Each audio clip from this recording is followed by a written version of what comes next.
edition of Time Pass with the New Indian Express. I'm Kaveh Bamza, your host, and today I have with me Ashwin Sanghi, who's just written yet another bestseller, The Vault of Vishnu, which comes in his Bharat series, which began with The Razabal Line, one of my all-time favorite thrillers. Hi, Ashwin. It's always a pleasure to get to spend some time with you because not only do you follow my work, but I also follow your work. Thank you. So this is a wonderful discussion that we are having. We were making earlier about the powerful women in your books and how much that has to do with your belief in Shakti. So to my mind, I mean, Kaveri, see, for me, Shakti is a vital part of my life. And I'm holding up my wrist. It has 5 dhagas on it. Right. And these are 5 dhagas which are representative of 5 women in my life. Tell me who's who? So the 5 women in my life, of course, my mother. Yeah. And had it not been for my mother, I would have remained a baniya businessman, running his dhanda, as it were. Wow. But it was because of her that I had this entire fascination with reading. Right. So, it was my mom who actually got me started in reading, and then of course my grandfather took off from there. The second person who is very relevant to me is my sister. My elder sister. She's 7 years older to me. And she is one who always told me that, listen, Ashwin, don't worry about what the world says about you. Yeah. Do what you want to do. Right. And you will find that you're actually good at it. Right.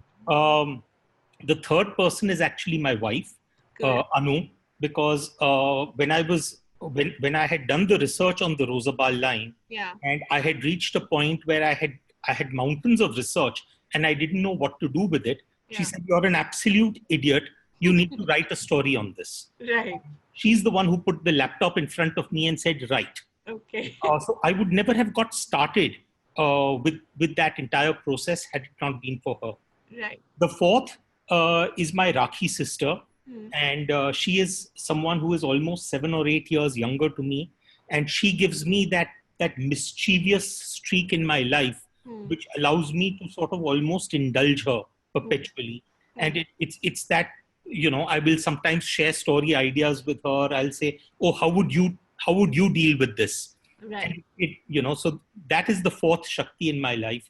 And then of course the fifth is Ma Saraswati herself, because very often when I read the pages that I write, I wonder that did you really write this, Ashwin, or because this doesn't sound like you. Right.